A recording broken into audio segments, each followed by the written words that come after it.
This is a relay project. Real Talk starts right now. Here's Ryan Jesperson.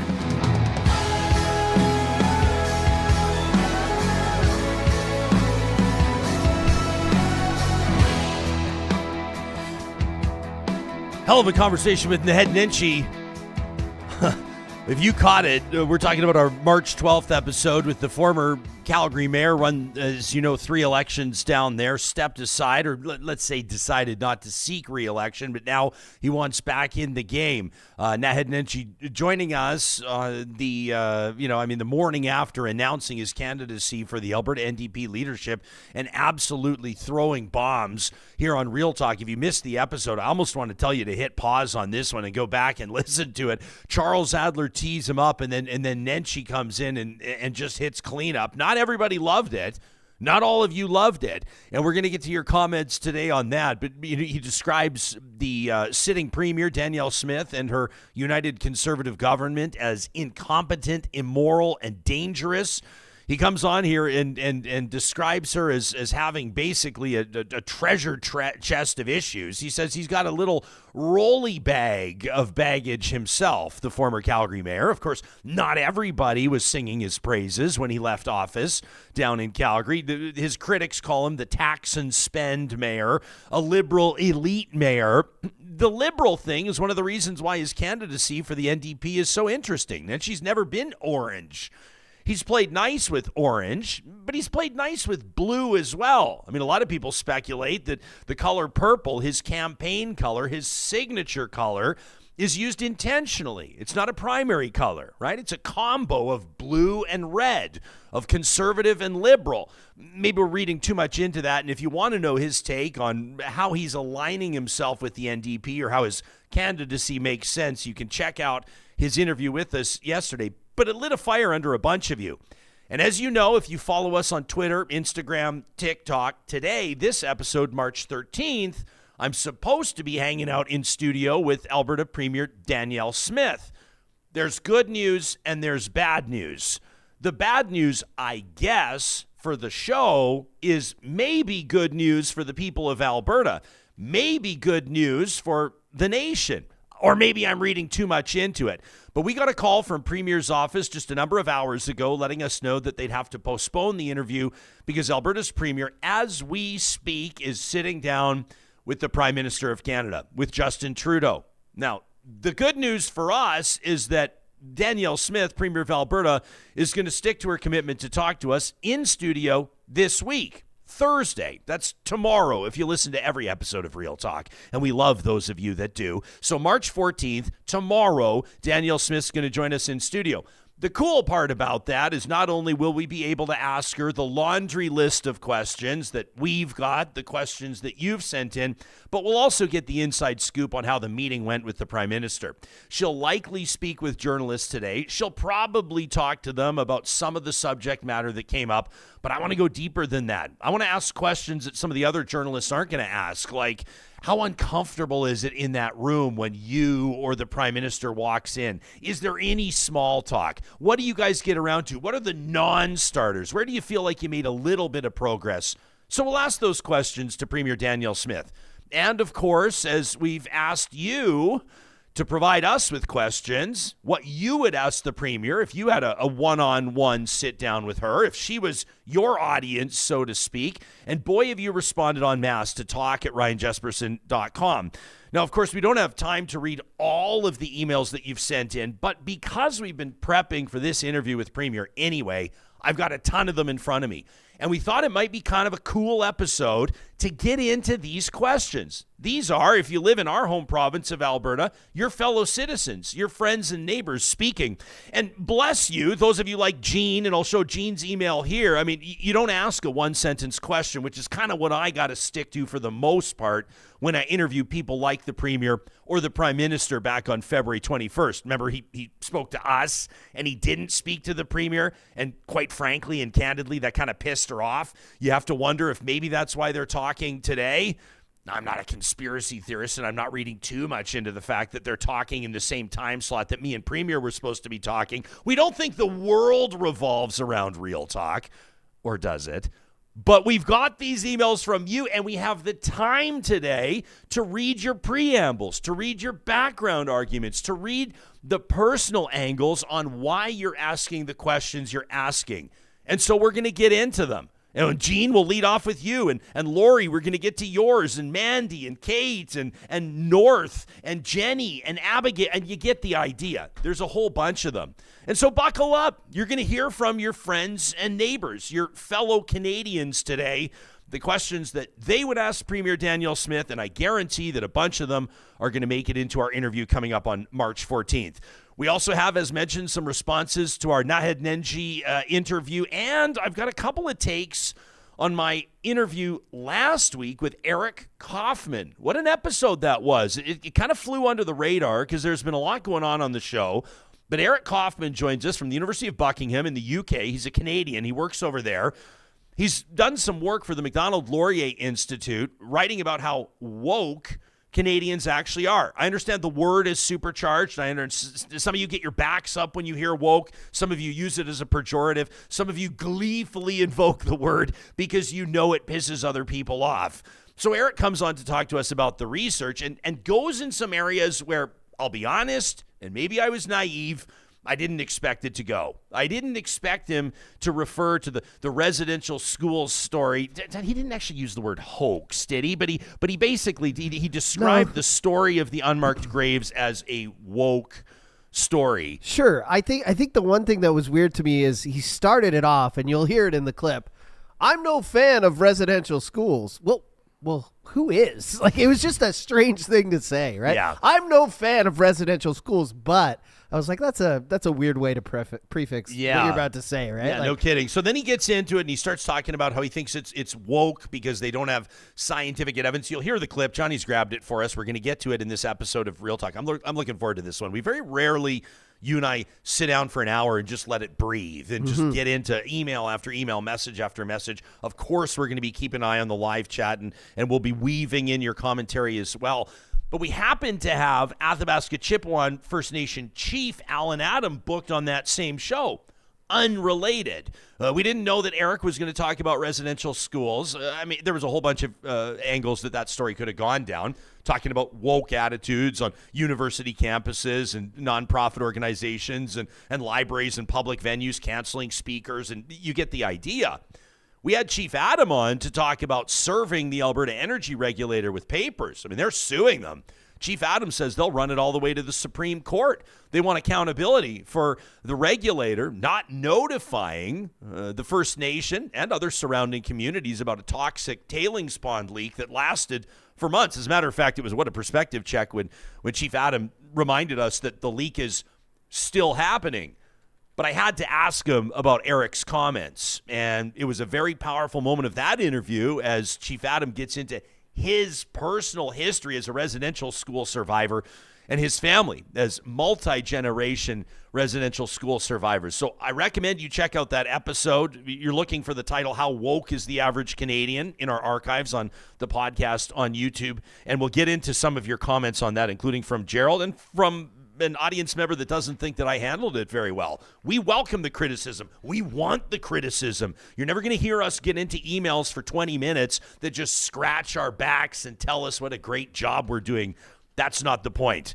Now, let me be very clear that this episode of Real Talk wouldn't be happening without the support of partners like our friends at Business Career College, whose message is simple. If you're looking for a rewarding and high-paying career, but you're holding yourself back because you don't have a university degree, that time is over. You know, you can launch a career in financial services and insurance. In Canada, insurance agents are, in many circumstances, earning you're getting up into six-figure incomes. You're getting up to 90 into 100 grand territory in the first few years. All you need to do is take an approved course, pass your licensing exam.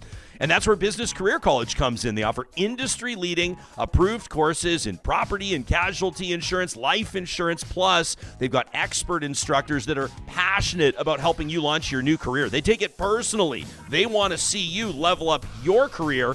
And the best news right now, you can save 15% off any Business Career College insurance course with the code REALTALK. That's all one word, the promo code REALTALK, when you get started today at businesscareercollege.com. Why don't we lead off with the Nenshi stuff yesterday? For people that may not have caught that interview, it was the first real big sit-down that he did. And, of course, by the way, we want to put it on your radar. Coming up on the 14th of March, our friends at The Discourse, Erica Brudy's, Cheryl Oates, also sit down with Naheed Nenshi. Obviously, the interview will be very different. They'll have different questions. We don't want to spoil it. It's not my job nor my privilege to steal their thunder on their episodes, but you were there producing that.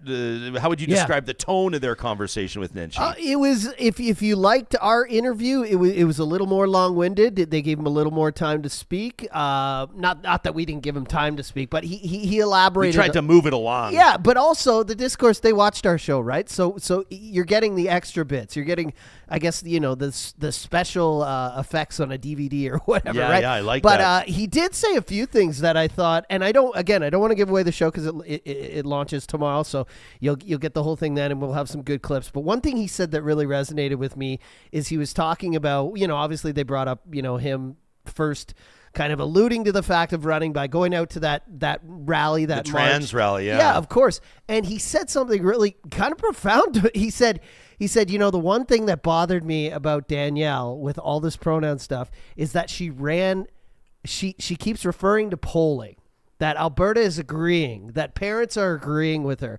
And he said, anytime you have to run a poll on which section of society you're going to punch down on. And something went off in my head. I said, it's so right. Imagine if we ran a poll on, which, I'm not even going to get into it. I'm not going to say something stupid on there. Well, but you know what I mean? It's kind of crazy to ask everyone, hey, should we come down on these people? And everyone's like, yeah, we agree. Yeah, I caught some shit from some friends of the show and personal friends of ours when we ran our polls are unofficial and unscientific. I don't know if I would say they're just for fun, but they're mostly for fun. It gives us a sense where people are at, where our audience is at, where the general population is at. We run these unscientific, unofficial Twitter polls, but you don't put too much meaning into it. They could be commandeered by bots. There could be people voting on them from Russia and China and elsewhere. Yeah. There could be people voting on them from multiple Twitter accounts. We don't know. No. So you take them for what they're worth.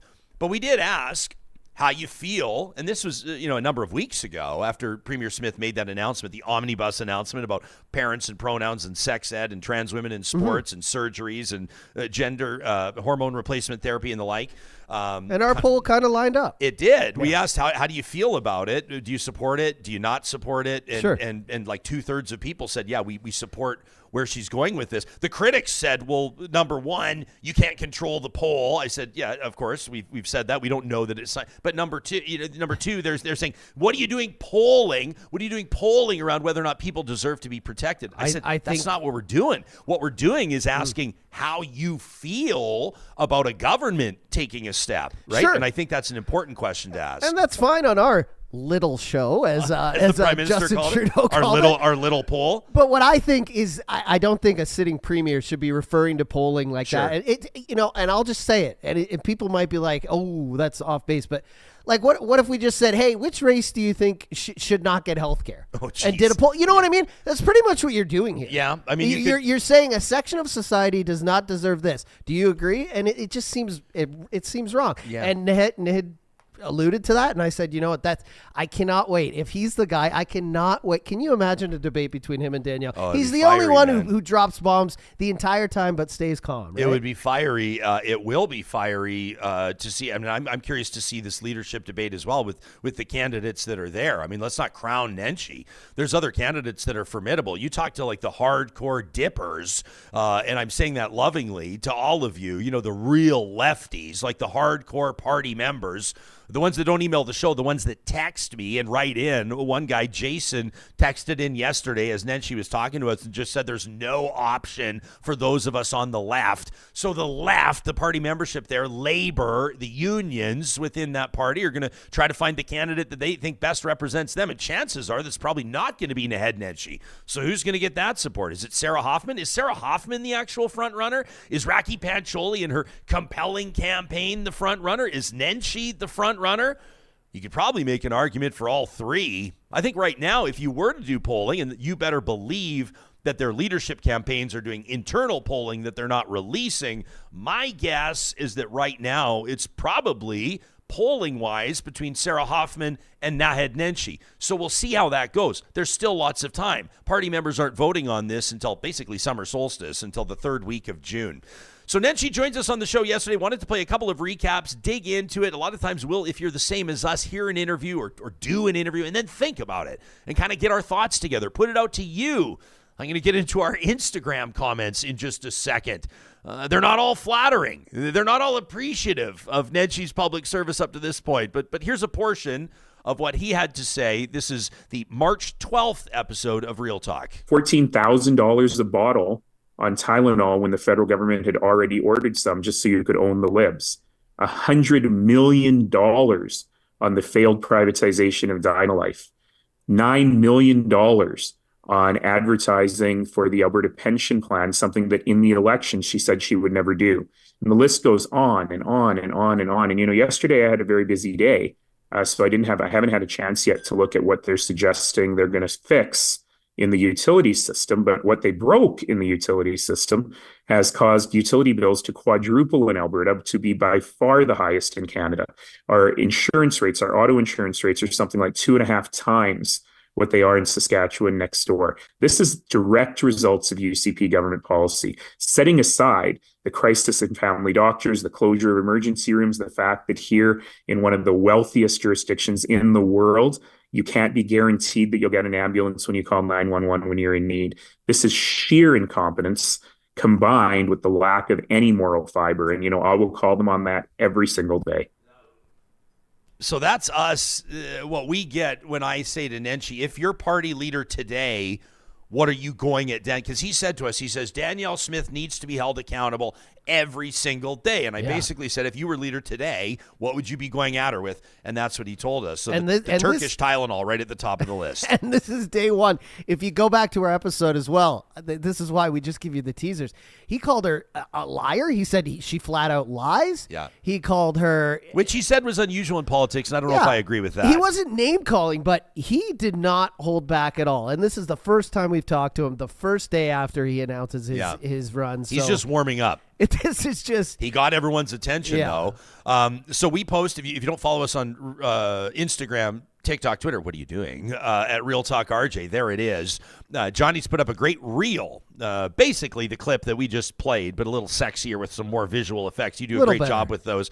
And here are some of the comments. I mean, Machesdik says Nenshi was the worst mayor in Calgary's history. And I'm just reading the comments. Don't shoot the messenger. Says this is the NDP trying to get brown votes. I'm not so sure about that.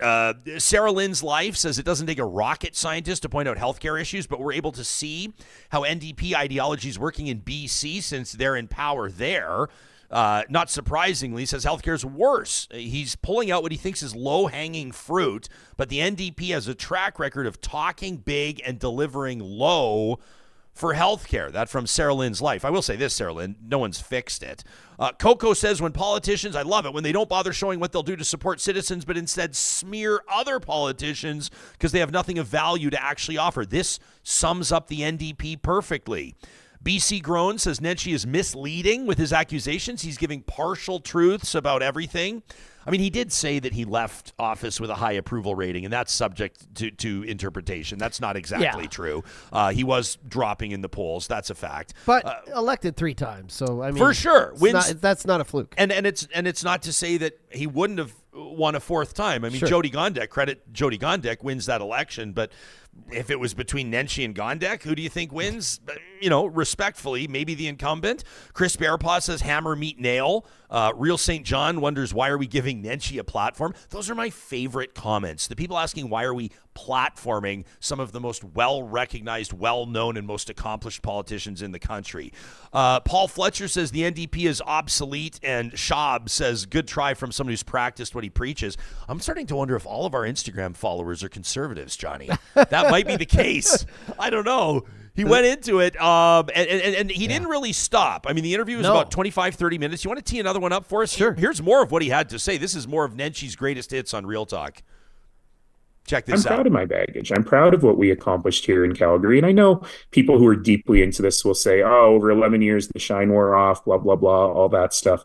But if you believe in approval ratings, I left office after 11 years with a higher approval rating than Jason Kenney or Danielle Smith ever achieved. After 11 years, that's something. And I'm happy to take my little rolly bag of baggage with me anywhere I go and compare it to Danielle Smith's giant elephant steamer trunk full of baggage and the horrific things she's done in her life and the horrific things she's done to Albertans, every day, twice on Sundays. So there you go. So there you go. A little clarification. Maybe his approval was higher than Kenney. Let's say that. So but you got and approval ratings are always interesting too. Like if you're We're a politician, talking about different, you're taking a different tone than a kid bringing a report card home to parents. Do they still do that? I think they probably still do it. An approval rating, if you're a politician, of 62, 63, 65% is actually excellent. Sure. I don't know if I brought home 62% to actually I did a few times. But, What? But it was never, for me, the 80s were the sweet spot. There's different ways that people's minds operate. I think you've got the people that are happy to be in the 70s, the 80s, the 90s, whichever way it goes. In politics, it's very different. Sure. A mid-60s approval rating is excellent, but I'll cite CBC News just for context. I mean, you want context, right? We want context. In July of 2019, CBC reporting here, a poll suggesting a quote, staggering drop in approval rating for Calgary's Mayor Naheed Nenshi. More than half of respondents saying they disapproved of him. Again, this is 5 years ago. More saying that they weren't happy with council. That was Think HQ that conducted the poll. 39% of Calgarians approved of Nenshi's performance, 55% disapproved, 37% of that 55. I know it's a lot of numbers. 37%. Let's say a third of the half that weren't fans of him, strongly disapproved. That was a 22 percentage point drop in the mayor's approval year over year. So that's a big drop. If you're running a business, your revenue drops 22% in a year, you're worried about it. Changing. Might go work for somebody else. Yeah, that's right. And then there was Charles Adler who came on this show. Can you load up Adler for me? He came out of Adler. Something was going on with him yesterday. I think it was the chocolate milk. It might have been the chocolate milk. He drinks it by the liter. This is like a new thing. By Canadian Dairy. It's got to be sponsored by the. Yeah, we got to quit giving him freebies. We got to reach out to Alberta Milk and get him to pay for that. But Adler came on and just basically. It was hilarious, actually. He said if only Nenshi spoke French, he could be prime minister. Then Nenshi comes on the show and basically rattles off a bunch in French. On discourse, too. Yeah, is that right? Bonjour. He wants to remind people that he's fluent. Yeah. I didn't know that. That's always interesting to know. But anyway, Adler was pumping his tires. And here's a bit more of what Adler offered up. Politics is not just about having nice causes and not just about making some people feel good. It is a war every single day. And I think that Naheed Nenshi is a warrior. And I think the NDP is soft. I think the NDP is wimpy. I thought the NDP campaign was really wimpy. In a moment where they actually had the good luck of having a leader who looked really, really weak. I can't imagine Naheed Nenshi losing the last political campaign. I think if Naheed Nenshi had been the leader of the NDP, he would have defeated Danielle Smith, and I think that's a very big deal. And I think any time in politics we get away from the concept that it's important to be a warrior and it's important to know how to go into battle and it's important to be great on the days that really matter. So whether it's a flood in Calgary or whether it's a general election, the NDP has to take seriously the idea that it's a battle that has to be engaged every single day. And do you have any doubt that whether it's in the House or on the campaign trail, Naheed Nenshi will battle with Danielle Smith 24/7. A lot of battle references. Yeah, like he might show up with like a spear or a musket. Nenshi, in the next show. Nenshi got a little woke with us. I'm having fun. I'm having fun, everyone. Nenshi got a little woke with us yesterday too. I said he wanted to fact check me. So we talked to Adler before Nenshi. Nenshi's available on the second half of the show, so we get Adler to tee him up. And I said it might have been the worst kept secret that Nenshi was going to seek the NDP leadership or was at least considering it. But when he showed up at that trans rally in Calgary with his purple shirt on and looked right into the cameras like a veteran political performer and basically said that the Premier's policies will kill kids, that he had pulled the pin on the grenade, that he was running, that he was seeking the leadership. And Adler's talking about a warrior and going into battle. And then Nenshi comes on. He didn't like it. Nenshi comes on and says, in a time like what's happening in the world today, I'm trying to avoid war metaphors. Fair. I mean, I hate to say this, but there's always war.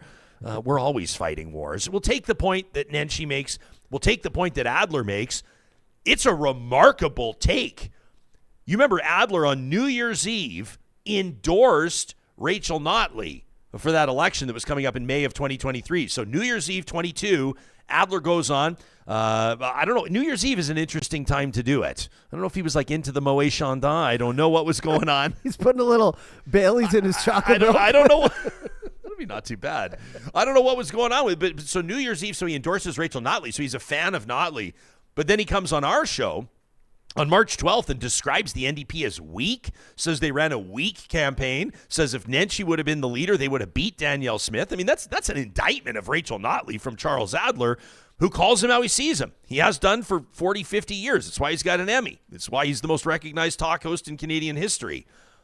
Brad wrote in on Chuck and taxes. I mean, again, this has nothing to do with his take on Notley or Nenshi, but Brad wrote in. If you've heard the whole interview, Brad, we appreciated this. He says, Charles really needs to rethink things, get more nuanced and in-depth on his thinking around corporate taxes. It's not as simple as he says. His comments were classic trickle-down thinking. That's not how things work. Alberta doesn't prosper because our corporate tax rate is stupidly low. We thrive when we have great schools and vibrant cities, good livable conditions for all of us, wages that allow people to thrive, not just get by. An Enbridge getting a 2% tax cut doesn't translate to this. It just doesn't. It results in stock buybacks, shareholder value. That from Brad. It's like Reaganomics. Anytime you bring up trickle down, I've noticed there's a few things that'll light up a call board if you're doing traditional terrestrial talk radio, or will light up our live chat on YouTube, a few of them. One of them is like fluoride in water, chemtrails, another one is trickle down economics. That's one where people really take issue. Now, listen, we promised that we were going to get to some of your takes on Eric Kaufmann, Chief Allan Adam on the show, and then your questions for Danielle Smith, and we're going to do it. But first, I have to let you know that that doesn't happen without the support of our partners like our friends at Kubi Renewable Energy, and it's an interesting time of year for the team at Kubi right now. They're waiting, of course, to get their teams back up on roofs when they can safely get those solar panels installed on industrial complexes, barns, houses, cottages, cabins, skyscrapers, you name it. With energy rates soaring across Canada, it's posing challenges for Albertans that are really trying to sustain quality of life. Embracing renewable energy solutions like solar empowers you to seize control over your energy production. Kubi's revolutionizing Canada's energy sector through promoting solar power and renewable energy. They're fostering environmental sustainability while empowering communities, and guess what? They're hiring too. Check out the careers link. If you're a journey person, if you're an apprentice, if you work in sales, HR, office management, the careers link at kubienergy.ca could be the first day of the rest of your professional life. Our friends at Grand Dog Essentials Quality Raw Food have some exciting things happening there, including a completely new subject line of quality raw food for your pets, your dogs and cats. They're working with CK9. They've even got complete boar on there, like BOAR, like wild boar. You know what I'm talking about? Well, this one here, of course, these are animals that have been processed in human-grade, federally inspected facilities. They've got protein options like beef and chicken, and then they've got more novel proteins like kangaroo and duck for pets with food sensitivities. You can learn more about the benefits of feeding your dog or cat raw by visiting them online, checking out their blog and the Shop Now link at granddog.ca. If you're worried about feeding the humans in your family and you're looking to save money wherever you can I put the Family Essentials flyer on your radar at Friesen Brothers? You'll find them online at friesen.com. That's FRESON.com. And you can also, of course, visit them in store. If you go to the drop-down menu, you'll find under flyer the Family Essentials flyer. We love this. It's quality low food for low prices every day. Friesen Brothers, as a family business started in 1955, has always been all about family. Don't forget to ask about their Smart Shopper Savings program as well. And a big shout out to our friends at Complete Care Restoration. Again, and I say this on purpose, I say it intentionally because they want me to, they hope you never call them. But if you find yourself ankle deep in water in your basement, if a water main breaks or the sewer backs up, if you find yourself in a community threatened by wildfire and facing a worst case scenario, you need your property restored, you need your peace of mind rebuilt, nobody does it better than Complete Care Restoration. They're available to respond 24/7. We recommend them with 2 thumbs up. They're online today and every day at CompleteCareRestoration.ca. Your questions for Danielle Smith coming up in just a couple of seconds, but we wanted to go back to an episode just a few shows ago. And a reminder, you can subscribe to Real Talk on YouTube and wherever you get your podcasts. We really appreciate that. If you go to our YouTube home channel page, you're looking for the episode, How Woke is the Average Canadian? This was an episode that we did on March 7th. And I talked to Eric Kaufmann from University of Buckingham in the UK before speaking to Athabasca Chippewa First Nations Chief Allan Adam.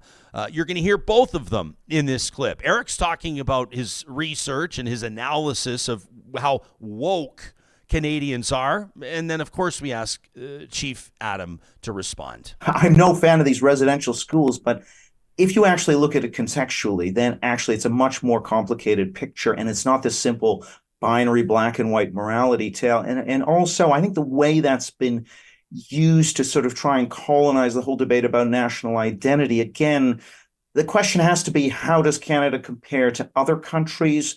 What were Indigenous groups also doing to each other in terms of conquest and slavery? That's got to be part of the conversation. If we're going to have a rounded conversation about, is Canada some awful genocidal country, then we need to have all the facts. And I don't believe that conversation has even started. The first thing I did when the story broke, and I followed up on it, I got a hold of the Minister of Aboriginal Affairs here in Alberta, and I wanted to see the education records dating back when residential school occurred here in Alberta.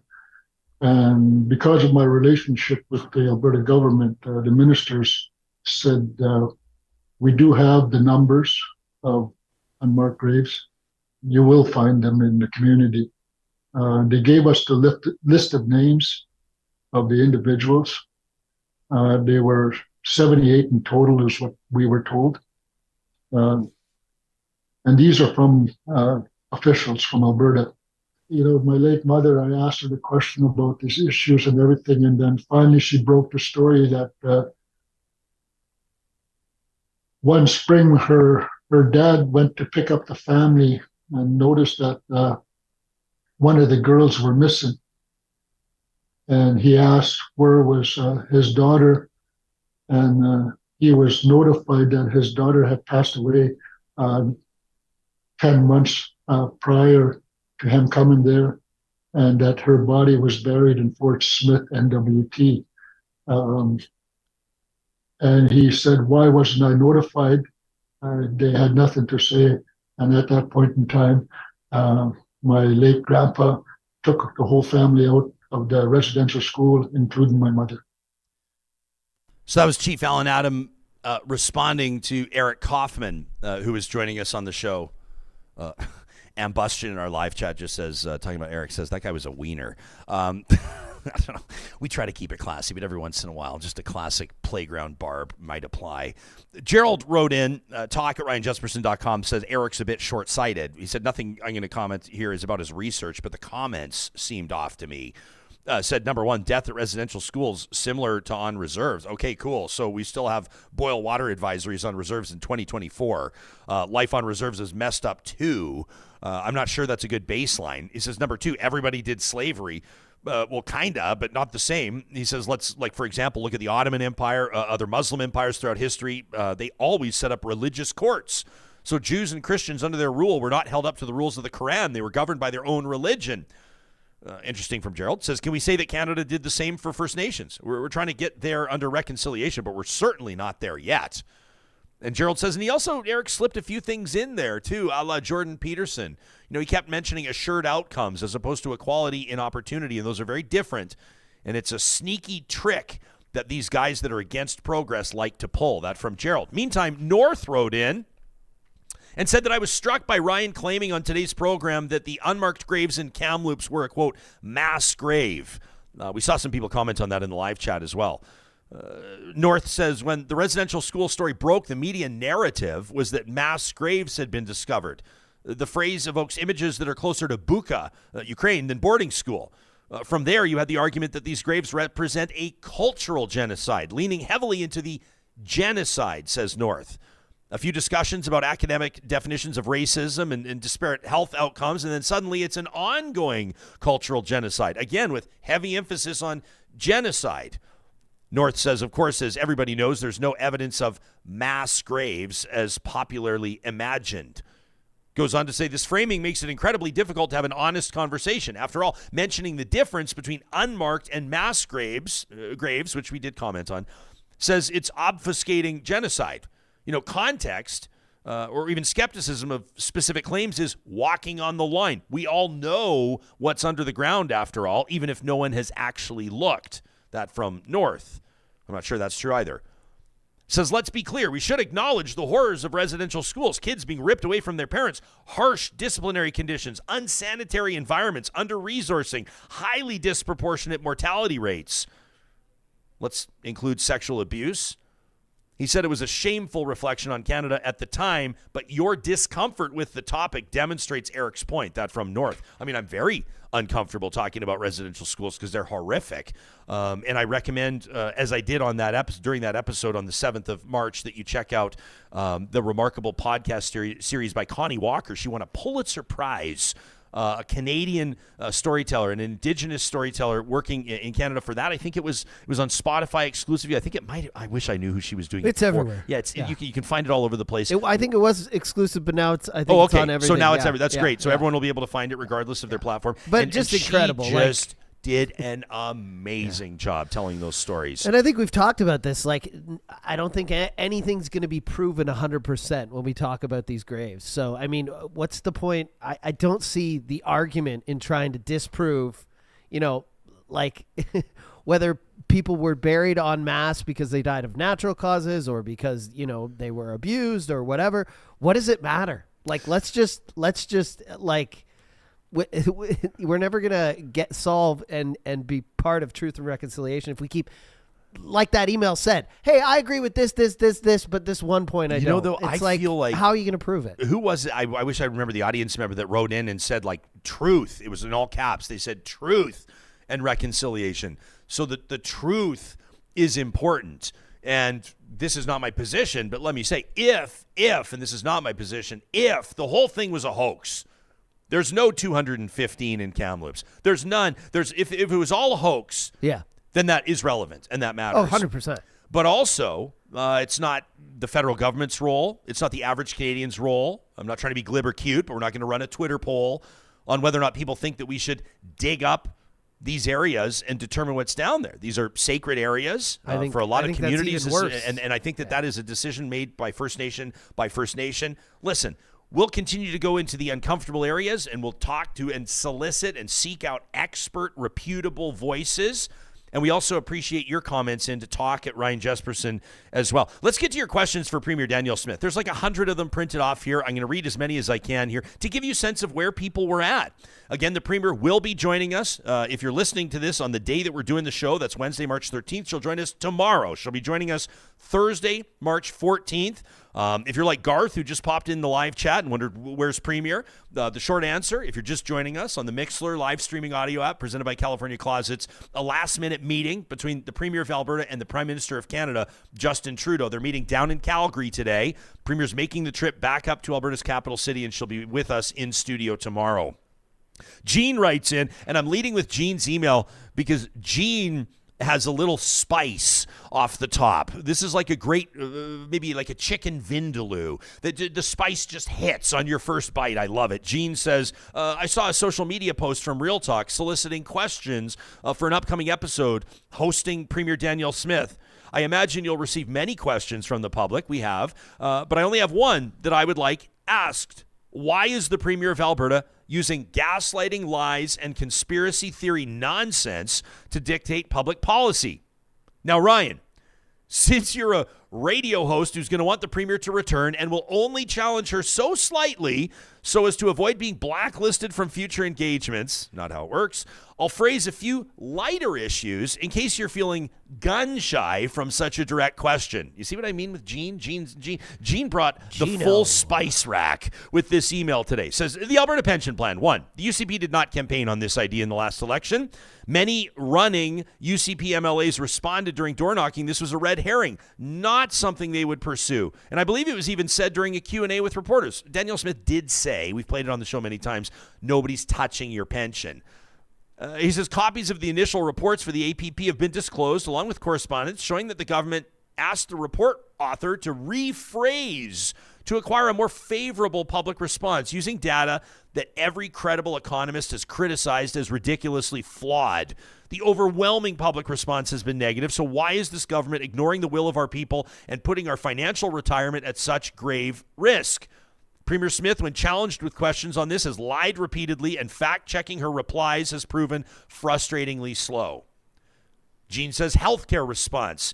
The act of breaking up Alberta Health Services into so many siloed entities is going to create more bureaucracy than currently, along with more managers that the Premier apparently wants to fire for results. Premier Smith made the ridiculous promise of fixing healthcare in 90 days, which has not happened. Albertans' healthcare is suffering from the war on healthcare professionals driven by UCP ideology and an openly hostile disdain of medical expertise. I like that these are Gene's light questions if we don't want to ask the flamethrower ones. He says the government, along with Danielle Smith, are guaranteeing Albertans will die sooner than they would have if we had fully supported AHS along with our doctors and nurses. Says when it comes to municipal taxation, in what appears to be a way to punish Alberta municipalities who reject the proposal of an Alberta police force, the government is downloading costs for RCMP onto municipalities, which is in large part true, rather than fund it for the entire province as was done previously. We've talked to a lot of mayors, Alberta municipalities about this. Gene says, why is this government trying to make life harder for municipalities? And finally, on fiscal management, this government has wasted so much taxpayer money that I'm left wondering how they can defend any budget decisions. They've wasted literally billions of taxpayer dollars, grifted so much away, and then withheld funding for needed public services, like increasing spending to match the population influx. Gene wraps by saying, here's a few things. $1 billion to a pipeline to nowhere under Jason Kenney. $100 million on Turkish Tylenol that's unstable, nobody will buy it, and it was not needed. Dynalife, the lab, how much will that privatization cost us in the long run? Taking hundreds of millions in federal pandemic money and not accounting on what it was spent on. What about hundreds of millions from the feds to address orphan well cleanup? Not a single one reclaimed or remediated. Gene says you can reference the CBC's reporting on this. And then he says, and what about that R-Star program that was proposed, then scrapped, and then now is being resurrected with a different name to get taxpayer money into the hands of oil and gas operators who want to declare bankruptcy, avoid site cleanup, and costs of their mess? Why should I pay for someone else's mess that they, by law, should be cleaning up on their own? That from Gene, who leaves us a nice personal wrap-up as well, and we appreciate that from Gene. A lot of good questions there, and I think maybe we should do our due diligence when the Premier's in here and just maybe play. We don't have to play a clip. I know her and Dr. Paul Parks from the AMA are in constant contact. He says they have a really good relationship. There's lots of communication. Which is good. Which they need. But one of the things he was saying, which, was the first point in that email, was he, a lot of people think of Dr. Paul Parks as being not associated with the medical profession. He's literally in the ER 3, 4, 5 times a week.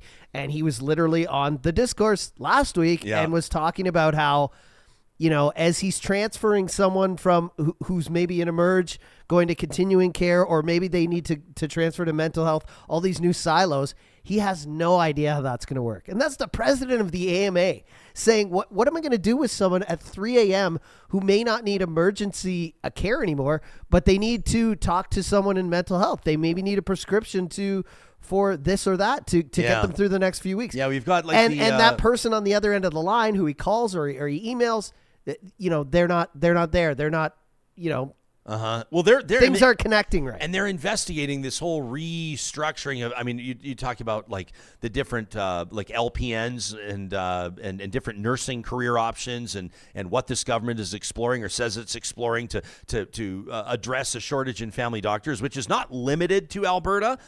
But it's certainly not a good look for Alberta when people in Canada's most prosperous province, as we like to bill ourselves, can't get a family doctor, right? She said that yesterday. Yeah. I will say, though, like, something's wrong, and Erica Barutis, I agree with her on this on the discourse.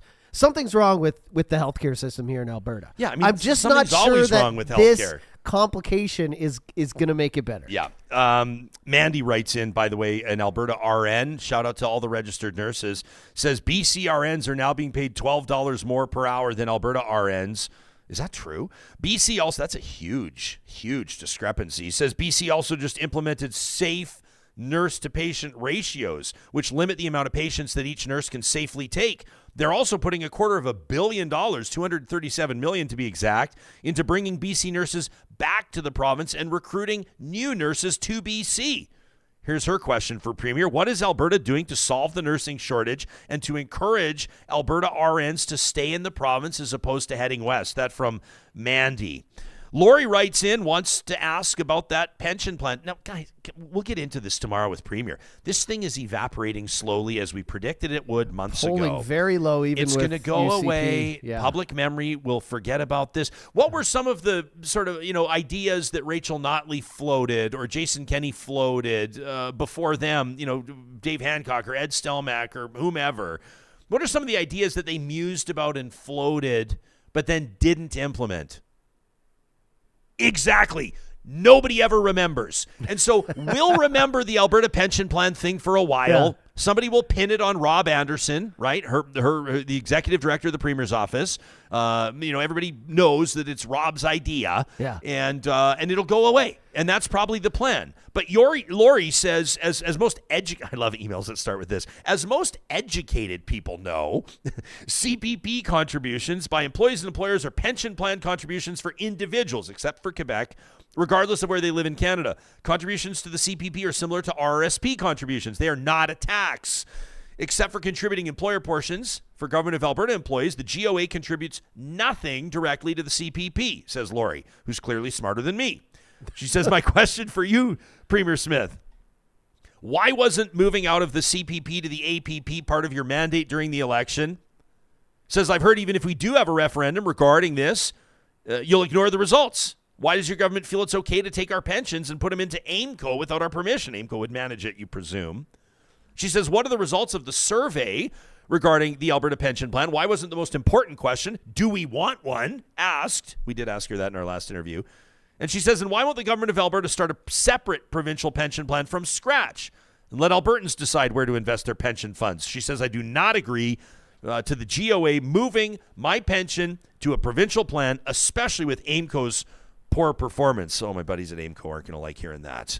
That from Lori. We got one from Linda here on Pharmacare who says on a radio show, Premier has a radio show?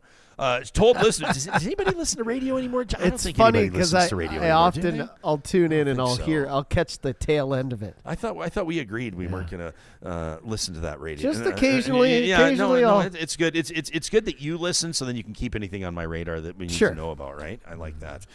Linda says on a radio show, Premier told no hard feelings. Told listeners that the Pharmacare plan was all or nothing for Albertans, which is why she opted out, saying that those of us with company plans would lose coverage. Linda says that's not true. Ask her if this was the case, why would have 8 provinces already signed on? Ask her why she's lying and won't help her citizens who have zero coverage right now. Another question from Kate on the APP. So apologies, Kate. I don't want to double dip on that one. How about this from Ted, who said, Premier, given your initial stance to support frontline healthcare workers, why are you imposing a hiring freeze to cover the severance packages of Alberta Health Services executives that were fired? How does this help fix healthcare? This hiring freeze has hampered the ability to hire and attract applicants, and given the success of BC's campaign to hire doctors, it's clear that BC is a more attractive area for Alberta's doctors to work. Goes on to say, recently, on February 15th, the Premier said that, quote, the left's head explodes every other day, and we have so much more coming that and then the audience starts applauding.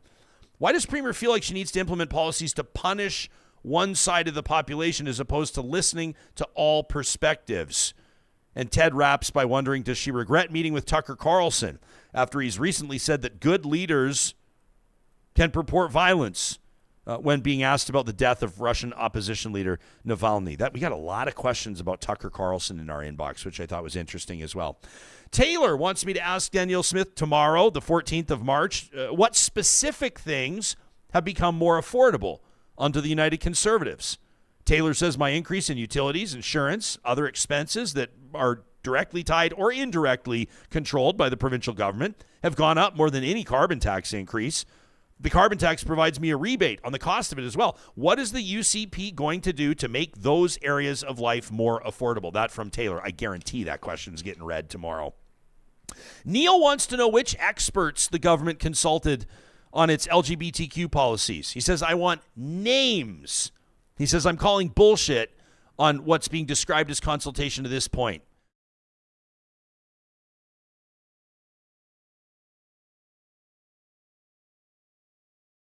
We'll definitely talk about the renewables moratorium.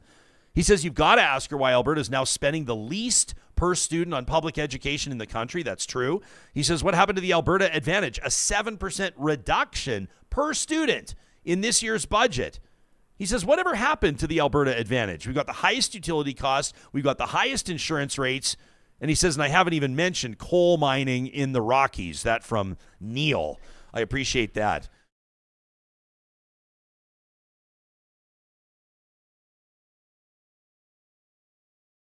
Talk a lot about protecting Alberta's future, Alberta's kids, Alberta's grandkids. Unfortunately, Alberta's got the lowest per student education funding in Canada. Keith's adding on to Neil's comment. He says, so Alberta literally values its kids' education the least out of anybody in Canada.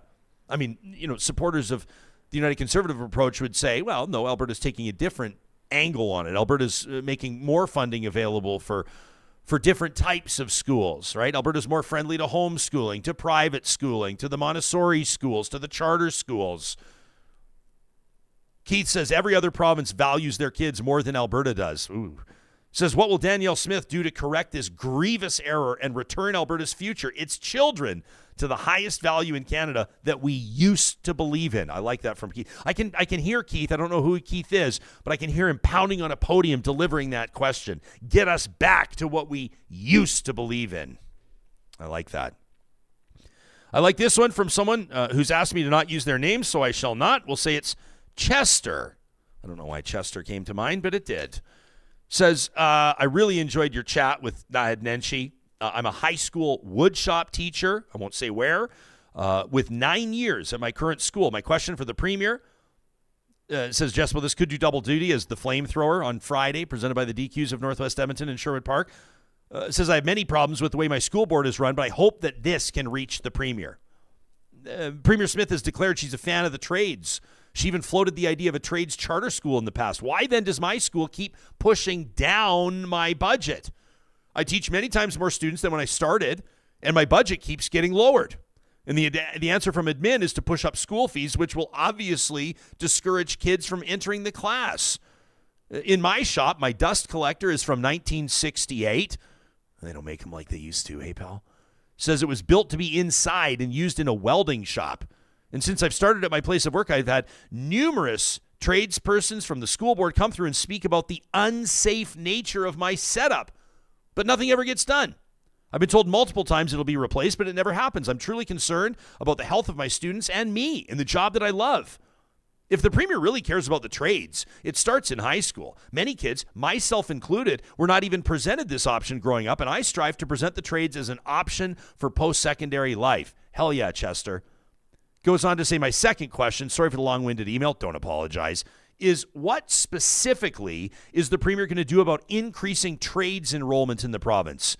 We've talked a lot about skilled trades shortages. This is on the radar of the Alberta Chambers of Commerce in particular. They've talked a lot about it. Says, I just saw today that they're trying to entice tradespeople to the province with a tax credit. Seems simpler to me to bulk up supply in-house, but I don't know, maybe that's just me. Chester says, I'm a big fan of what you're doing on Real Talk. When you were in high school, oh God, do you remember?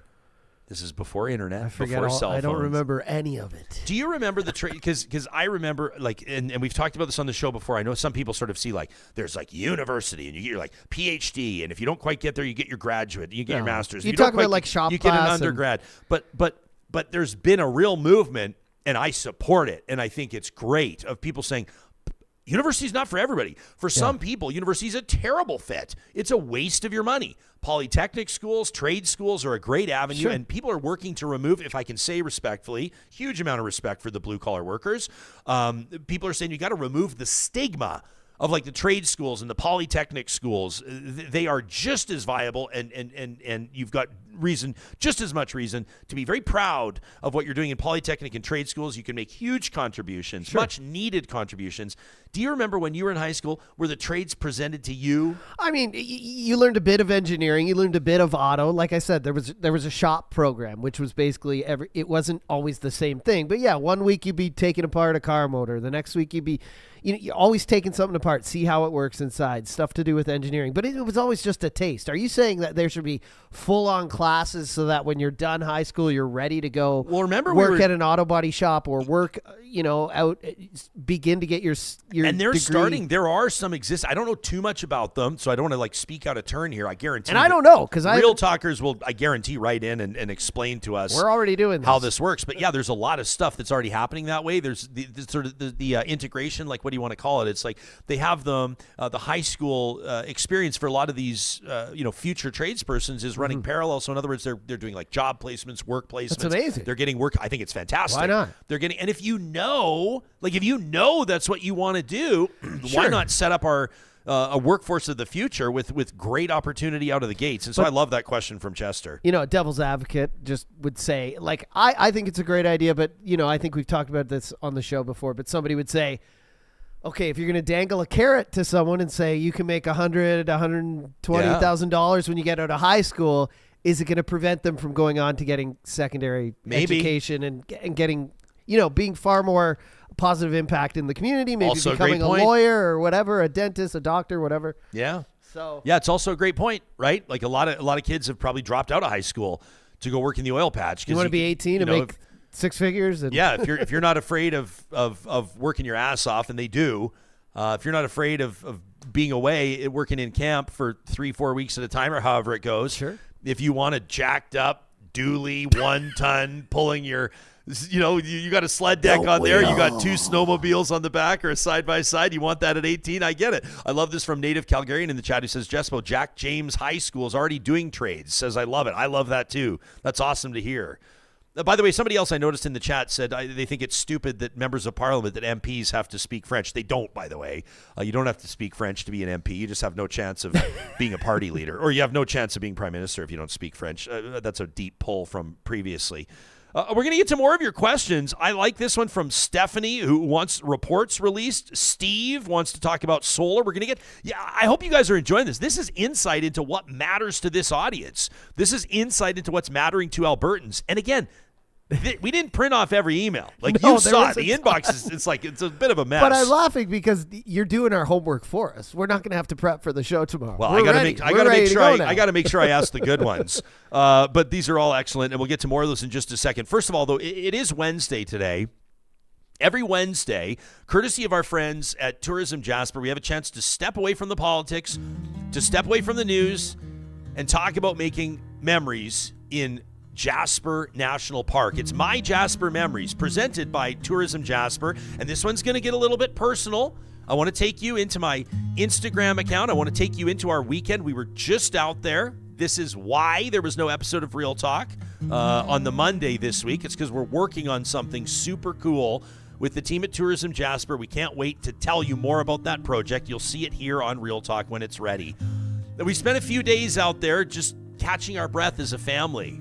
Invited my parents to join us. Had an absolutely wonderful time with our baby boy Noah Bear and Wyatt Rudy, our 8-year-old, including an amazing experience. They call Jasper the cabin capital of Canada, and we were so lucky to be able to spend some time in a ridgeline cabin. There's nothing like this. It's all the comforts of home right in the middle of the mountains. You're right there on the shore of Lac Beauvert. We made our own food, had a chance to enjoy lazy brunches, absolutely perfect quality time. We also loved our time up at Marmot Basin. They got absolutely slammed with snow. I heard. Over the last couple of weeks. Pow, That's amazing. Pow everywhere. And you know what's great is, you do the little drive up to Marmot there. It takes 15 minutes or whatever off the Highway 93. Mm-hmm. So it was like, they're looking in the forecast, it's going to be like 13 degrees this week. But you get high up enough there that the snow conditions are still impeccable. Here's me strapping in with Wyatt Rudy. Before we go for a rip there, bud, absolutely amazing time. And Moses, of course, when you bring the family out to Jasper, you got to bring the dogs. And Monroe, our lab, Moses, our boxer, absolutely, something happens to them, Johnny. There's like a physical reaction. They love nature. When they start breathing that mountain air, when you say the word Jasper to Moses, he just perks up. He's like, we're going to Jasper. And so we pulled off on the side of the highway into one of those, I love those kind of rest stop areas. Sure. And snapped a few photos and let Moses have a sniff around. Absolutely beautiful. You can check out my Instagram or my wife Carrie's at Carrie Skelton if you want to see more of our family photos of an amazing time at Marmot. Check this out. This is that sauna that we saw in The Bachelor. Remember when The Bachelor was out at the Jasper Park Lodge? Did you get in there? A few episodes ago. I didn't get in there, as a matter of fact. I did spend a lot of time in the hot tub, though. There's that ridge line with Moses. Moses is living the chariot life these days. Yeah, he's not logging many miles anymore. But this is the interior of that cabin. If your family is looking for, maybe you've got many different groups. They've got cabins that can accommodate 2 people, all the way up to cabins that can accommodate more than 20. And we absolutely love that option. Mulled cider as everybody skates in the background. You're getting into the end of skating season. Those temperatures are getting pretty beautiful, but nothing like mulled cider around a fire. And here's a sneak peek behind the scenes. Working with a couple of filmmakers out of Canmore, Alberta. Nice. These guys were just off. They just finished shooting and producing that documentary on Mount Yamniska. It's a climbing documentary. And ours was the next project they're working with, so we're super excited about that. Nothing like the family walks that you will remember for the rest of your life. And we were so grateful for our Jasper memories over these past few days. We encourage you to make your own. You can check out jasper.travel to learn more about the options that are available, the different cabins that they have through the national park. And of course, if you wind up at the Fairmont Jasper Park Lodge, you make sure that you let them know that you heard about it on Real Talk. MyJasper Memories is presented proudly every Wednesday here on the show by our friends at Tourism Jasper. More emails to talk at ryanjesperson.com. If you're just joining us, Premier Danielle Smith, a last-minute alteration to her availability. I'm going to give her and her team a note of appreciation. They could have just canceled the interview. They've bumped it a day. So she'll be with us in studio tomorrow. She's meeting with the Prime Minister right now. You don't have to say much more than that. We understand where we are in the pecking order there. Stephanie says, please ask the Premier if she's going to release this publicly funded AUC report, the Utilities Commission, that was submitted to her government at the end of January. This was during that moratorium on renewables. Are the new rules and restrictions truly based on the AUC's findings? These new restrictions are causing deep uncertainty within the renewables sector, and there are billions of dollars on the line, and she needs to be straight with Albertans. That from Stephanie. You saw one of the conditions that have been imposed on new wind and solar projects, new renewables projects. They can't be built within 35 kilometers of protected areas or pristine views.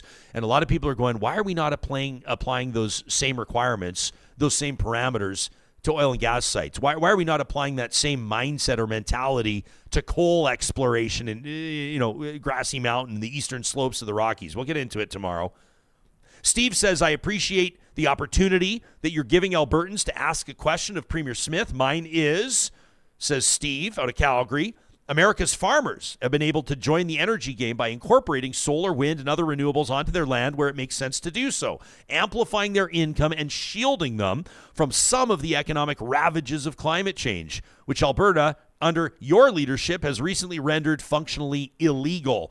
Rather than rural Alberta remaining amongst the first in Canada to feel the economic pain of climate change, what's your plan to ensure they profit from an energy transition the world now understands isn't just coming, but is upon us? Steve signs off, ever forward. I appreciate that. How about this from Nolan, who wonders, Premier, why do you compare remediation of solar panels and windmills to oil and gas? We'll definitely talk Orphan Wells. Says, by definition, wind and solar are renewable. When the equipment's useful life is over, the resources they harvest will still be economical in that location. Hydrocarbon infrastructure becomes uneconomical when the resource they extract depletes. Therefore, the end-of-life calculation for renewables is about replacement, while oil and gas is about abandonment. How do you reconcile the differences, and will you apply the same bond structure to all new oil and gas activity as well? Great focused question. He says, by the way, with recent decisions surrounding coal mining and oil sands expansion, why are you okay with companies removing pristine viewscapes, but you don't want a windmill obstructing them? That from Nolan. You had to know that somebody was going to ask about the EV tax. Yeah, of course. Doug Griffiths joined us, president and CEO of the Edmonton Chamber of Commerce, former Minister of Municipal Affairs, and he gave us a bit of a behind-the-scenes look at some of the government musings, cabinet table conversations more than 10 years ago. Yeah. When he was in his role. 2013 floods was right around that time that he was Minister of Municipal Affairs. And he says, listen, he said, we understood that with the advent of EVs, people were going to be spending less on fuel. That meant that there wasn't going to be as much fuel tax collected. Fuel tax goes to road maintenance. We had to do something about it. Do you want to see the clip? Yeah, do you have it handy? Yeah, let's go. Oh, I love it, Johnny. Nice job. Here it is. We work at Kubi. Of course we use Nope. electric. I like that shout out to Kubi, though. I was like, do you have that ready to pull right now? Well, I was looking. What date was it? That is a good shout out to our friends at Kubi Renewable Energy. I love that. Hey, we got to do one of those features, by the way, on social media. You know, we work at Relay. Of course we do this. We work at Relay. Have you seen that trend that everybody's doing? Doug joined us. If I can quickly, we can do this on the fly. Yeah, this will give me show the you date. how quick it is to search things in our archives. You just go to our home channel page on YouTube. We could do it for the podcast as well.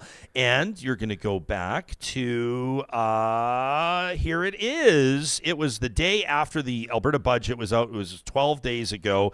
And Doug Griffiths and Punita McBrien joined us, along with Nate Horner, the finance minister for Alberta. No big deal. On March 1st of 2024. That's the episode that you're looking for. Let me know if you have it. If you can pull that clip, I'll be impressed if you do. You should see our archives. They're wild. But Rob says, you got to ask the Premier about this new $200 road tax on EVs. And he says, and you got to challenge her in particular on the issue of vehicle weight destroying our roads. He says, you know, for example, the Volvo XC40. So that's like, what is that? Like off the top of my head, I think our neighbors have one. It's like a 5-seater Volvo. It's like the size of a Jeep Grand Cherokee approximately. Says the Volvo XC40 weighs like 2,300 kilos. While the electric version, the XC40 Recharge, weighs like 2,500 kilos. Is that extra 240 kilos going to have a big impact on our roads? I don't think so, especially if you got football players in the back of your gas job, right? Rob says, in the 1950s, the American Association of State Highway Officials performed testing to determine how much road damage was being caused by trucks. And the report produced the generalized fourth power law to compare road damage caused by vehicles of different weights. He says, based on that formula, an electric XC40 is roughly 1.5 times more damaging on the road than a gas-powered XC40. The heaviest Chevy Silverado is 5 times harder on our roads than the XC40. Rob's trying to pick a fight with the big pickups. Says Inside Science concludes heavy trucks are far more damaging to roads than any passenger vehicle. I feel like that should be obvious. He says in general, a 40-ton semi with 8 axles is over 600 times more damaging to roads than an average 2-ton passenger vehicle. That's interesting from Rob. I don't think that Rob's suggesting that we start cracking down on big rigs. I think he's probably just pointing out that he doesn't want EVs unfairly targeted. Were you sold on Griffith's argument that the EV tax was not as controversial as some people are making it out to be? I think it is. It sounded kind of normal. It sounded reasonable. Sure. I understand that. Now listen, there 2 things can be true.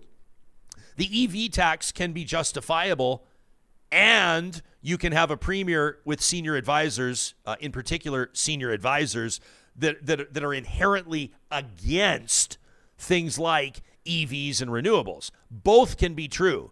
They can justify the tax and look to pick fights with EVs. Sure. It doesn't necessarily mean that the tax is a result of picking fights with EVs. But Both can be true. It did make sense what he was saying, that we need to use it to pay for roads. I But thought so at the too. same time, I think it was a bit of a jab the way you said it, 100%. coming from the government. It's kind of like Like I said out loud when we were digging into the budget, because before they we brought didn't you that explain it episode. that way. No, so the budget comes out February 29th.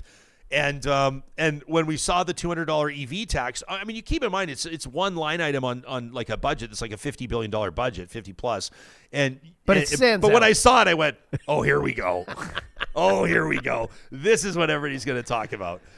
Will wrote in a great email with lots of background. Will, we appreciate it. Don't have time to read it all, but he basically says this new framework about liability management, talking about orphan wells, okay?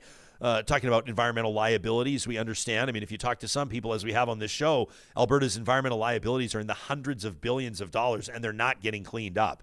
Who's paying for it? Like, they're not. I don't want to be a defeatist. I want to be a realist, though.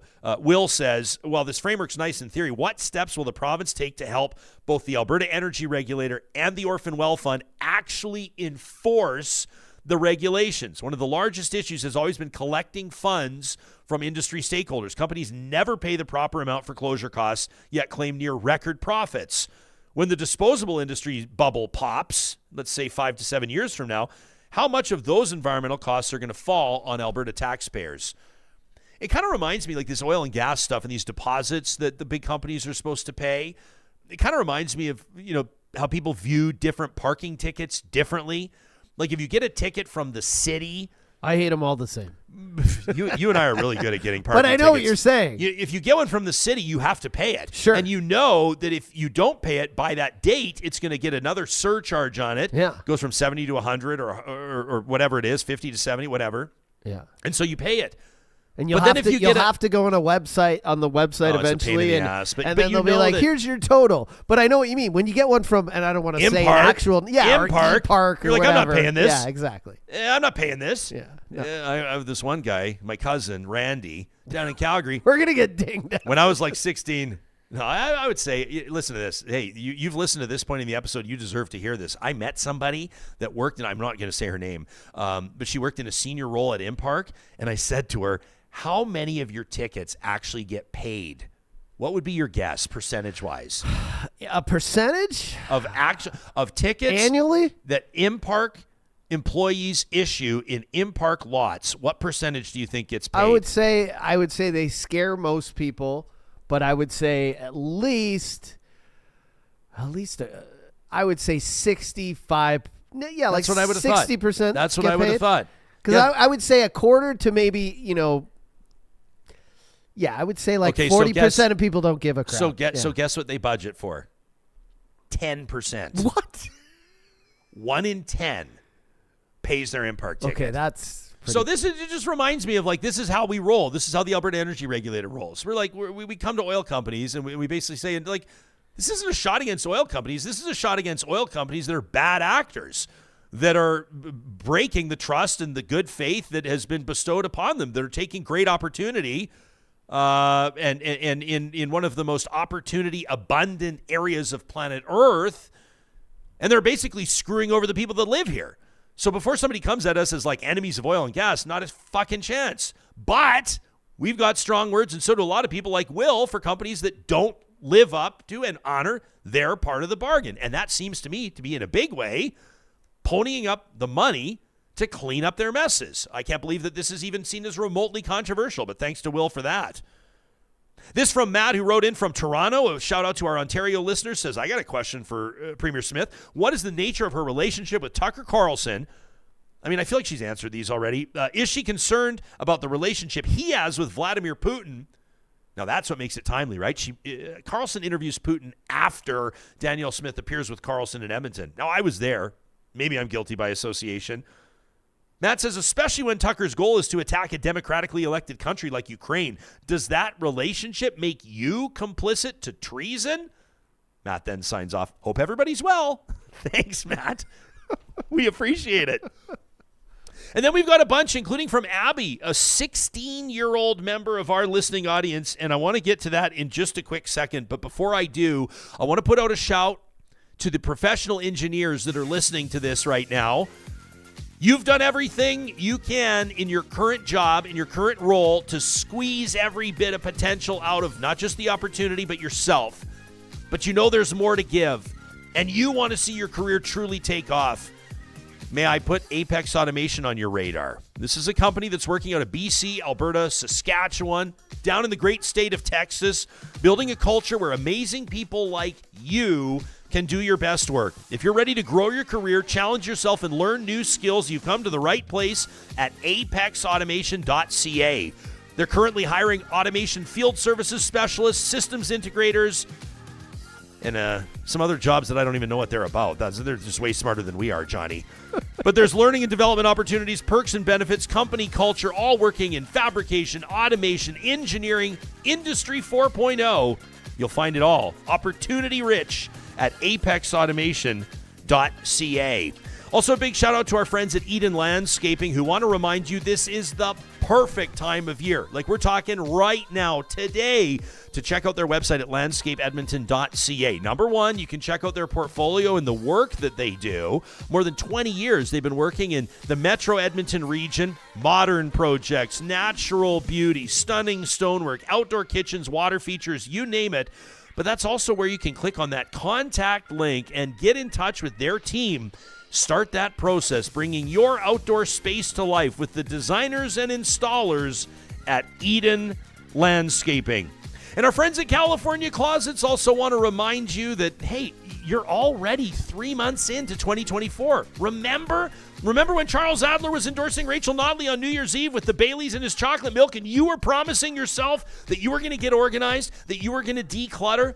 California Closets is right here waiting for you. They're ready to get their team, their design consultants, working on the perfect project for your family room, that entertainment center you've always wanted. What about the laundry room, that ironing board that can neatly fold away out of sight? What about a garage where you can always find your electric needs? You got the batteries charging for the drills in one spot. You got the drill bits in another spot. You got your spare tires neatly put away in a system that California Closets designed for your home, making the most of your space with their custom organizational solutions. Don't forget, when you're looking to get organized, nobody can help you more than the team at California Closets. Kimberly bringing up nostalgia. What does she say? She said, remember when Impark used to be able to put a boot on your car? I think it's like 10 years ago they made that illegal, but they used to be able, if you didn't pay a certain amount of fines, they could come over in Denver, boot your vehicle. Now it's illegal. You can literally, if that happens to anyone out there, I don't know anyone that's crazy enough to still do that. Now, I want to say, though, they can tow your car. They can tow your car. So do not say Real Talk said we don't have No, to pay our tickets. But they can't put a boot on your car and make it immobile anymore. If somebody does that to you, you can literally call the cops and they can get someone to come and take it off. That's why you always got to keep a Sawzall in your trunk, with the appropriate. I'm not sawing it. Boy, we're giving you all kinds of life tips here today. A shout out to Abby, who wrote in. It's always amazing for us to hear. We hear from those of you that are grandparents. We hear from those of you that are CEOs. We hear from stay-at-home dads and single moms and 25-year-olds. And the odd time we hear from a teenager that listens to the show all the time. And that is just the coolest. It's the coolest when we have young, engaged citizens that give a rip about the world around them and take the time to send us an email like Abby has. She says, I'm a 16-year-old queer student attending an Edmonton high school. It would be cool if you could ask Ms. Smith why she feels that pronoun and gender laws need to change now. As a student who's been surrounded by queer and gender diverse friends, plus embarking on my own journey with gender and sexuality, I know firsthand how difficult that journey is and how figuring out what you truly want can be a long road to travel on. Abby says, I've seen time and time again that kids with supportive and engaged parents either know their kid enough already to know of the changes they're making to their identity, or the parents are supportive enough to let their kid figure things out at their own pace and support them through whatever changes they may want to make. I am fully confident that the parents that want to know whether their child is trying out different pronouns or a name at school are the same parents that the kid is hesitant, at least, to come out to. I guess my question to the Premier is, why should these parents who aren't close enough with their kids for the kids to want to come out to them have the right to know what their kid clearly doesn't want them to know? Abby says, thanks, Jespo, and I totally get if you get 1,000 other questions and can't ask her this. I look forward to the episode. Abby, shout out to you. Robert says, and here's one, a direct question. My question for the Premier, she's always described herself as a libertarian, live and let live. But this attack on trans kids belies this belief because libertarians don't take rights away from people. Robert says libertarians seek to maximize autonomy and political freedom, emphasizing equality before the law and civil rights to freedom of association, freedom of speech, freedom of thought, and freedom of choice. That from Robert, a good direct question.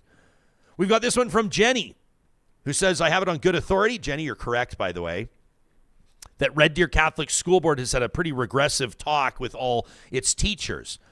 New policies include a don't ask, don't tell policy, zero use of pronouns in staff emails or course outlines. A failure to do so is discipline. Zero tolerance for flying any pride flags or any trans flags showing visual support. Failure to comply is discipline. And students who want a different preferred name must be referred to counselors to immediately reach out to parents to out those kids. And again, failure to comply results in discipline. It's disgusting and it's gross. And honestly, wouldn't Jesus love everyone anyway? The rules are shades of gray when you don't do what you say. Jenny says, thanks to Ryan and team. And this one from First Class Teacher, who says the problem as many see it is that this proposed policy of the Premier's is taking away the rights of supportive parents, giving power to intolerant parents. Says it's worth pointing out that not all trans youth come from supportive homes. Some of them come from homes that are downright dangerous. Why should a trans youth who has parental support wait or have to wait until they're 15 to change their name or be addressed by the gender they identify with? They don't, by the way. Says, why should a trans youth who changes their name and who wants to be addressed by the gender they identify with have to be outed by teachers? Who does this harm? It harms no one except for the youth. There's a reason why trans youth and other people in the 2S LGBTQ plus society do not want their parents to know how they identify. What's the government scared of? What are intolerant parents scared of? What is David Parker scared of? Shame on this government. That from First Class Teacher, who sent us an email to talk@ryanjesperson.com. You better believe we're going to ask Premier Smith tomorrow what she said to David Parker. Remember that? We talked about it on a recent episode. David Parker, Sure. the founder of Take Back Alberta, basically, I don't know if you want to call it a mea culpa or whatever, but he basically sent out a long email where he said, I acknowledge, he said after my talk with Premier Smith, so I want to know what was said. This was after he called out like Pierre Poilievre and invoked Poilievre's wife's name, talking about Poilievre's past dalliance with his now senior advisor, Jenny Burnham. It was a messy, weird shot across the bow at probably, I mean, is Pierre Poilievre the most powerful conservative in Canada? Probably. I mean, I don't know who else is more than him. Maybe a sitting premier, but I think it's safe to say Pierre Poilievre is the most powerful conservative in Canada. I think it's safe to say Danielle Smith, Scott Moe, and the others aren't looking to pick fights with Pierre Poilievre. Be interesting to see, by the way, how Doug Ford will work with Pierre Poilievre if Poilievre's elected. Ford's been pretty friendly with Prime Minister Trudeau, so we'll see how that goes.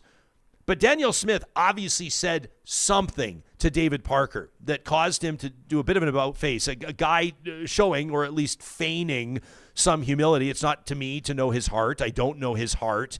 He invokes his religious perspective and his relationship with his Lord and Savior, and that's none of my business. But she said something to him that prompted him to acknowledge that his defamatory comments, or at least his, unflattering takes, that's not harsh enough, is it? Aimed at the Poilievre family, at Naheed Nenshi, body shaming Sarah Hoffman, Alberta NDP leadership candidate, that they were hurting Take Back Alberta. And he acknowledged that. And he said he was going to change course. And he said only time will prove his commitment to that. And so we wait and see. I suspect that we'll see another outburst from David Parker at some point, some stupid tweet at 1 a.m. Guaranteed. When he's into the bourbon or what have you. Whoa. Yeah. Well, I mean, we don't know his home life. Maybe it's chocolate milk and Bailey. No, I don't think so. I mean, there's screen grab evidence that's out there that Parker acknowledges. And listen, I party. So there's a lot of photos of me out there drinking. My difference is I don't tweet at the leader of the official opposition when I'm hammered. That's the difference. As a matter of fact, I barely tweet. You don't send. Yeah. You and I were at a hockey game a while ago, and I think you looked at me and were like, "You sure you want to?" You're like, "You sure about that?" And put the phone away, which is always a good idea. But that's another question that we're going to ask her. Anyway, all of this to say, we want to thank you for joining us today. Literally, this is the tip of the iceberg on the emails we've received. And keep them coming. Did we miss something? Did we miss an angle? I mean, let me see here. So I keep a little bit of a note on my phone. This is some insight here as we get to the end of the. So I said, okay, who are we going to ask her about? We said, obviously, we got to ask her about Nenshi's indictment of her character. Of course. So we'll ask her about what Naheed Nenshi has to say about her. She's going to say, I don't care. So we already know the answer to that. She's going to say, I don't care. We're going to ask her about no income tax cut, a deferred income tax cut, obviously. Sure. We'll ask her about the renewables ban or the pause there, the Orphan Wells plan, the future of the Alberta pension plan, relationship with municipalities we covered today. What about the South Edmonton Hospital? That bill canceled while Calgary's getting all the money for its arena. We're going to get into everything health related, the silos of AHS, everything. Future of education funding for post-secondaries, plans for utilities and insurance rates, healthcare staffing, coal exploration, forecasted drought, wildfires coming. I mean, there's obviously a lot. We got a half hour with her. We'll do as much as we can, and we appreciate your engagement. She'll be joining us live. That's 8:30 Mountain Time, Thursday the 14th, or you can, of course, catch it later on demand. Johnny, before we wrap, I wanted to give a shout-out to our friends at Ladywood. You can find them online at ladywoodboutique.myshopify.com. They've just launched their new apparel collection, and Ladywood wants to send you and your ladies to the Real Talk Golf Classic coming up on Thursday, June 20th out at the Ranch Golf and Country Club. They want to get their apparel on your radar, so this contest is simple, and we're grateful to have them supporting this. By the way, that golf classic's going to be here before we know it. I'm so excited in support of the Real Talk Julie Rohr Scholarship. So how do you enter? Well, courtesy of Ladywood, all you need to do is send us an email to golf@ryanjesperson.com. Send us an email to golf@ryanjesperson.com. Put Ladywood in the subject line, and you will automatically be entered, you and your ladies, to win a foursome at the Real Talk Golf Classic. The contest is open until March 31st, proudly presented by Kindle Events and Ladywood at ladywoodboutique.myshopify.com. And that's summer solstice, right? I'm pretty sure it's like the longest day of the year, and we plan it that way. Well, so right? we it'll be the 21st technically, but what we say is that the Real Talk Golf Classic will always be the Thursday closest to summer solstice. It is. So it's the best way to. The one bummer about that, it means that we can't have fireworks. That's true. At our dinner. Yeah. Because it's still light out at 11 o'clock, and it just wouldn't make sense. Plus, I hate fireworks. But. Yeah, fireworks have gotten a bit of a bad rap. But another thing we'll still be doing fireworks shows in 30 years? I don't think so. They'll be doing drone light shows. You can instead. at least do the silent ones. You know what I mean? They're already silent fireworks. The Chinese are crazy, What's and they're the doing point? Well, because it disturbs nature. Like I'm sure people here who own livestock and horses have dealt with New Year's and all these celebrations. Our dogs don't love fireworks. Yeah, there's it can spook. It can cause crazy. They get freaked out. Anyways, what I was gonna say is that it's hard. Also, we appreciate the support of people who come out to Real Talk Golf Classic, because a lot of people around solstice, they plan to do other things. Longest day of the year or around that day, they go out to festivals. I was talking to another friend. I'm like, hey, come to the Real Talk Golf Classic. You know what? He's like, we already made a plan 6 months ago to hit 3 other golf courses. Your friend in needs to rethink their plan. But that's what I'm saying. So the people that come out, it sells out every year. Thank you so much, because we know it's a busy part of the year for everyone where they want to be doing all sorts of things.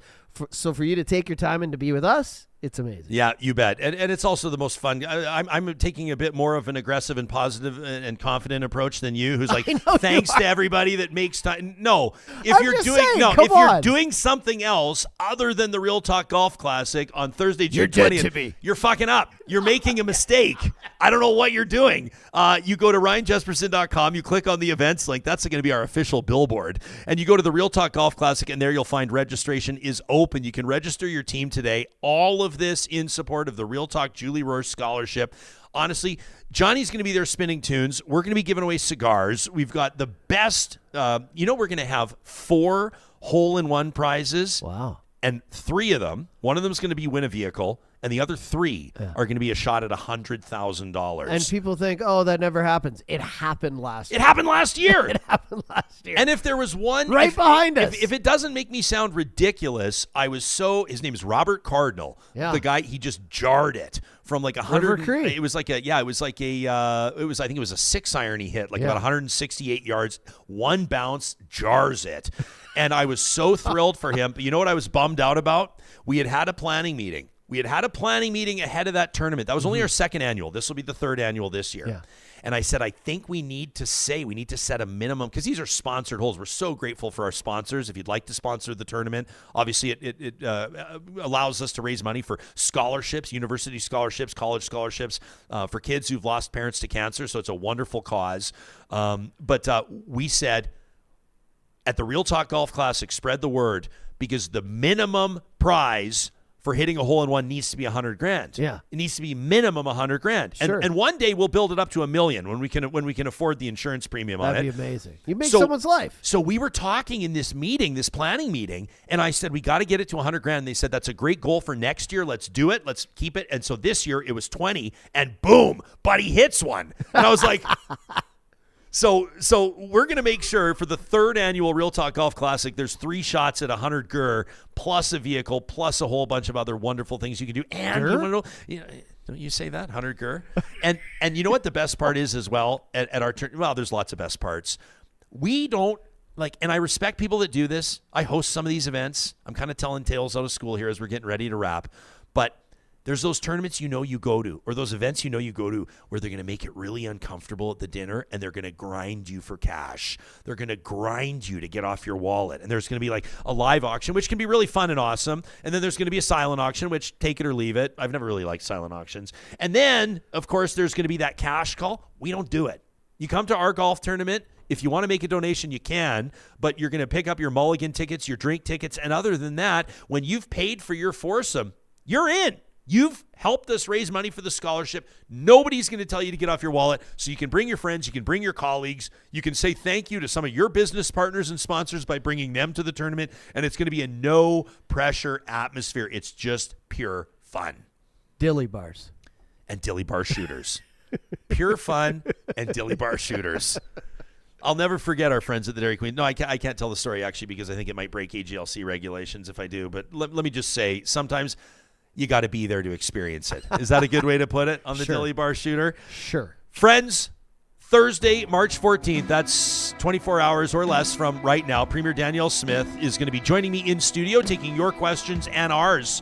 Invite you to join us live on the Mixlr live streaming audio app, or on YouTube, or later on YouTube, or wherever you get your podcasts. Coming up on Friday, we're going to take a break from the news cycle and celebrate the best restaurants in Edmonton in partnership with our friends at Edify. A beautiful new episode out for you to check out. We'll get into the pages. We'll see you soon.